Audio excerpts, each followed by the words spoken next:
आ जाओ आ जाओ आ जाओ आ जाओ सारे। हेलो दोस्तों, मैं अनुज अर्जुन और मेरे यूट्यूब चैनल अनुज अर्जुन क्लासेस पर आपका स्वागत है। जैसा कि आपको पता है, हम पढ़ रहे हैं अर्थमेटिक प्रोग्रेशन। उसकी पहली एक्सरसाइज हम कर रहे हैं, एक्सरसाइज 5A। इसमें हम 20 तक के क्वेश्चन कर चुके हैं। अब हम देखेंगे क्वेश्चन नंबर 21। क्वेश्चन नंबर 21 से 25 तक के क्वेश्चन। तो देखिए क्वेश्चन नंबर 21 क्या है। Find the sixth term from the end of the AP 17, 14, 11 और लास्ट में लिखा हुआ है -40। तो सिक्स्थ टर्म फाइंड करना है फ्रॉम द एंड। तो from the nth term from the and का एक फॉर्मूला होता है, डायरेक्ट वो अप्लाई करेंगे तो ये क्वेश्चन सोल्व हो जाएगा। इससे पहला जो हमने क्वेश्चन करा था क्वेश्चन नंबर 20, वो बिल्कुल इसके जैसा ही क्वेश्चन था। तो चलिए दोस्तों देखते हैं, करते हैं इसको कैसे करेंगे। तो ए पी में सबसे जो स्टार्टिंग में है वो ए की वैल्यू है, तो ए की वैल्यू क्या है 70। और डी की वैल्यू कैसे फाइंड करते हैं, सेकंड टर्म में से कॉमन डिफरेंस, सेकंड टर्म में से फर्स्ट टर्म माइनस करेंगे, 14 माइनस 17। ओके, ये डी की वैल्यू आ जाएगी -3।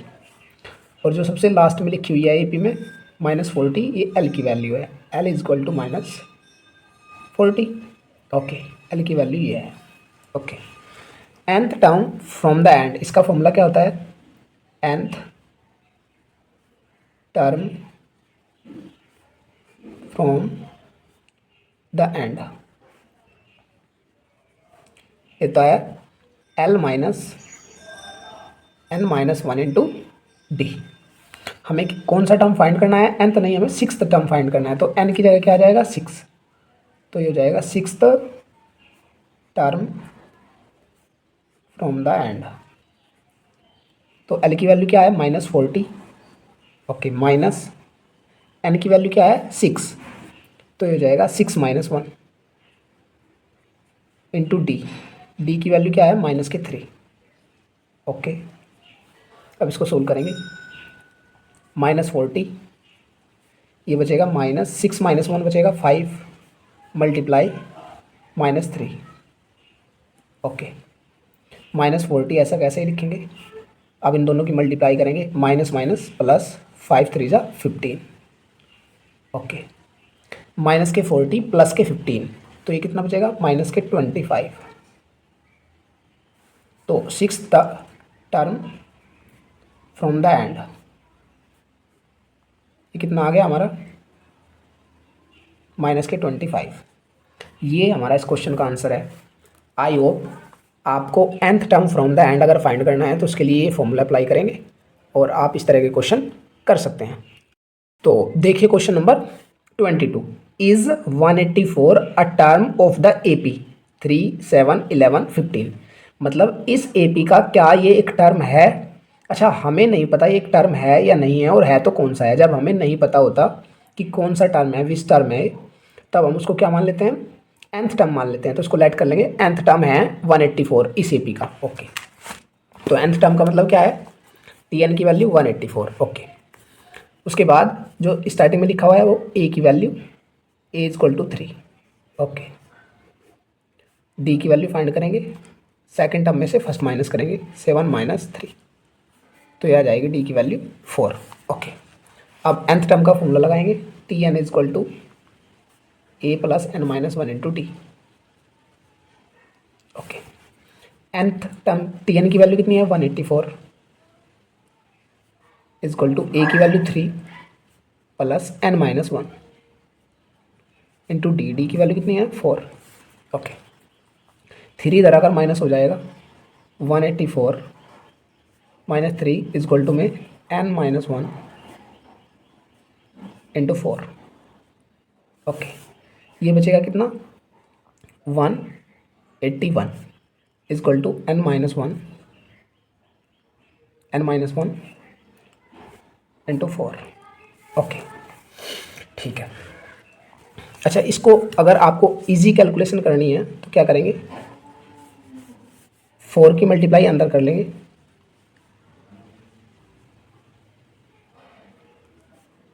181 is equal to 4n minus 4। Okay, 4 की 4n और माइनस के 4, ये 4 माइनस का है इधर जाकर ऐड हो जाएगा, तो ये हो जाएगा 4n इज इक्वल टू 181 और माइनस के 4 ही ऐड हो जाएगा, ये हो जाएगा 185। ओके, n की मल्टीप्लाई में 4 है, जाएगा डिवाइड में 185 अपॉन 4, और 4 से डिवाइड नहीं होता। आप देखेंगे जो हमारी AP है ना 3, 7, 11, 4, इसमें कोई भी नंबर फ्रैक्शन का नहीं है। तो ये जो n नंबर आया है ये 185 अपॉन 4 है, ये एक फ्रैक्शन है। ये नंबर क्या है, फ्रैक्शन में है। तो फ्रैक्शन में इस AP में कोई नंबर फ्रैक्शन में नहीं आ सकता। तो हम लिखेंगे कि 184, जो 184 है is not a term of this AP, because क्या है, ये फ्रैक्शन में नहीं हो सकता। तो आप इतना भी छोड़ सकते हैं, नो लिख के छोड़ सकते हैं। ओके, अब हम देखते हैं नेक्स्ट क्वेश्चन, वो भी बिल्कुल ऐसा ही है। तो देखिए क्वेश्चन नंबर 23 भी बिल्कुल ऐसा ही है। Is -150 a term of the AP 11852। क्या इस AP का -150 एक टर्म है? तो हमें नहीं पता ये टर्म है या नहीं है, या कौन सा टर्म है। तो इसको क्या मान लेंगे, nth टर्म मान लेंगे। तो हम इसको लेट कर लेंगे, 150 nth टर्म है। तो A की वैल्यू क्या है इसमें, A की वैल्यू हो जाएगी 11।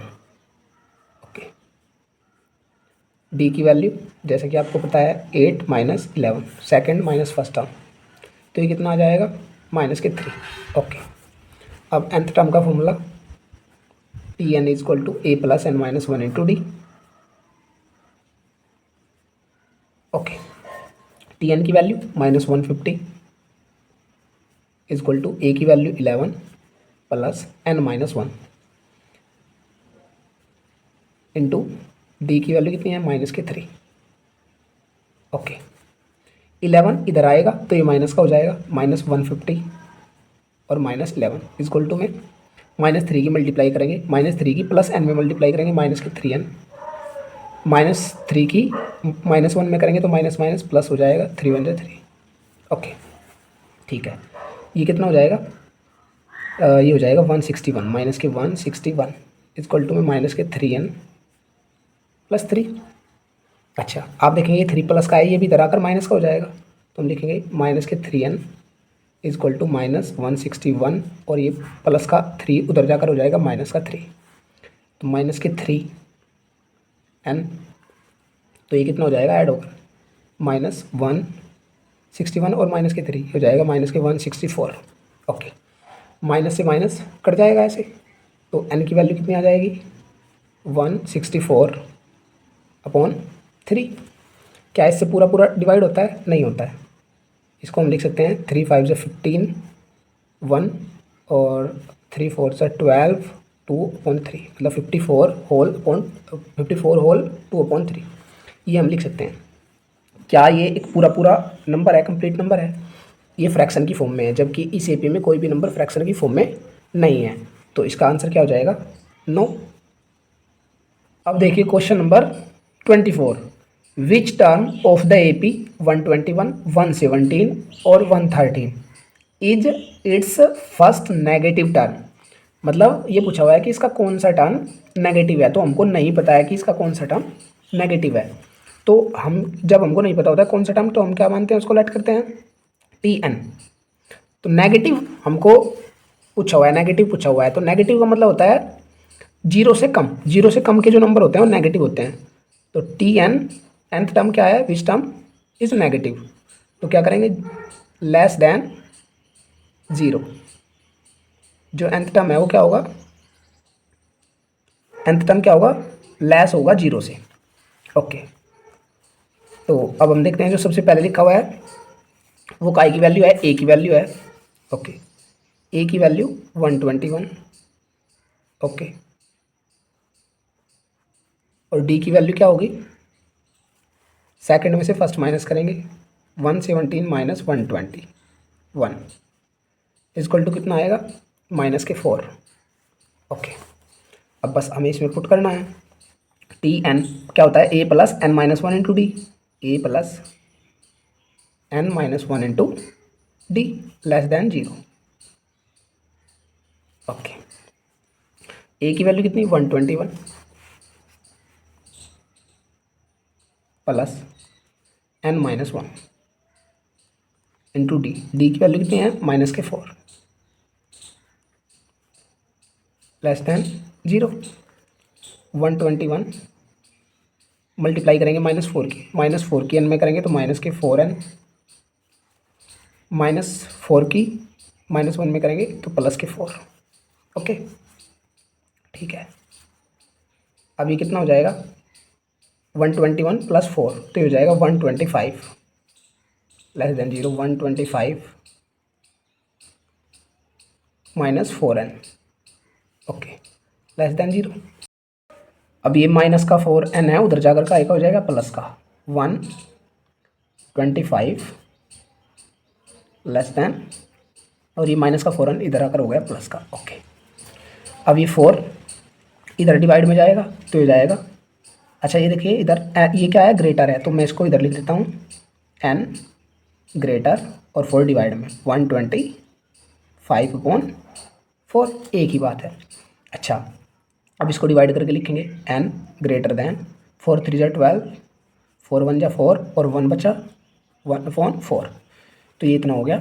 अच्छा, तो n की वैल्यू क्या आएगी, n की वैल्यू ग्रेटर है 31 होल 1/4 से, इससे ग्रेटर है, तो n की वैल्यू हम क्या लिखेंगे, n की वैल्यू लिख देंगे 32, इसमें एक ऐड करके लिख देंगे। ओके, तो जो इसका नेगेटिव टर्म होगा ना, हमसे पूछा गया था कि इसका नेगेटिव टर्म, इस AP का नेगेटिव टर्म क्या होगा, तो हो गया n = 32, जो 32 नंबर पे आएगा वो नेगेटिव टर्म होगा। ओके, अब देखते हैं इसका नेक्स्ट क्वेश्चन। तो क्वेश्चन नंबर 25 भी बिल्कुल क्वेश्चन नंबर 24 की तरह है। तो क्या है question, which term of the AP is it's negative term.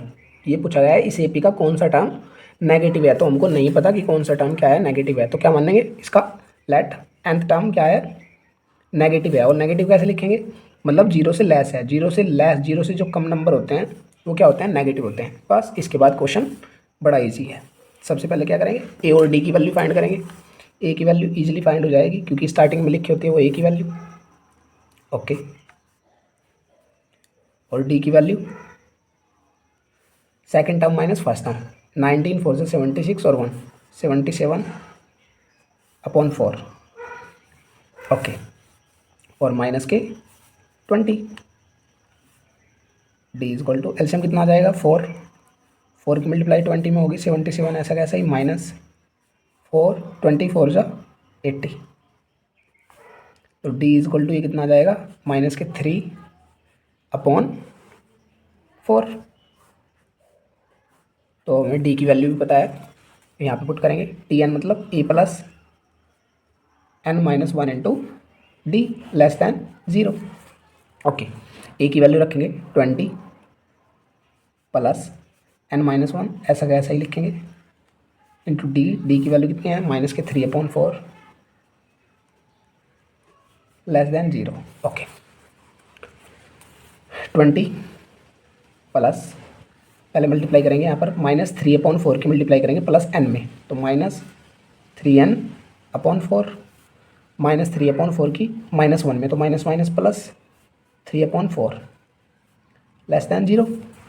Okay, अब जो ये n का पार्ट है ये उधर ले जाएंगे, प्लस का हो जाएगा, और 3 और 4 को एक साथ इसके साथ लिख लेंगे, 20 + 3/4 लेस दैन, ये उधर चला जाएगा 3n/4 प्लस का हो जाएगा। ओके, अब एलसीएम कितना आ जाएगा इन दोनों में, 4 24 × 80 + 3 लेस दैन 3n/4। ओके, 80 + 3 कितना हो जाएगा, 83/4 लेस दैन 3n/4। ओके, ये देखिए इधर n क्या है, ग्रेटर है, तो n को मैं इधर लिख लेता हूँ पलट कर, तो ग्रेटर, ये 4 इधर ऊपर चला जाएगा न्यूमरेटर में, 4 ऊपर मल्टीप्लाई 4/83/4 है ना, तो ये 4 ऊपर और 3 नीचे, ठीक है। 4 से 4 कैंसिल आउट हो जाएगा। ओके, तो n की वैल्यू कितनी आ जाएगी, n ग्रेटर 3 2 × 6, 3 2 × 6 2 बचे, और ये हो जाएगा 23, 3 7 × 21, और ये बचेंगे 2 और अपॉन में 3, जिसे डिवाइड करते हैं वो लिखते हैं। ओके, तो n की वैल्यू क्या है, ग्रेटर है 27 होल 2/3 से, तो n की वैल्यू क्या हो जाएगी, n = हो जाएगा 27 से ग्रेटर है, तो मतलब क्या है, n की वैल्यू 28 है। ओके, तो जो इसका नेगेटिव टर्म होगा वो क्या होगा, 28 नंबर पर होगा, मतलब 28 होगा, 28 नंबर पर होगा मतलब। आई होप आपको ये क्वेश्चन समझ आया होगा। हमें कमेंट करके ज़रूर बताएं कि आपको ये वीडियो कैसा लगा, और ऐसे ही ढेर सारे वीडियो पाने के लिए चैनल को सब्सक्राइब कर लें और एक पॉजिटिव कमेंट जरूर करें। Thanks for watching.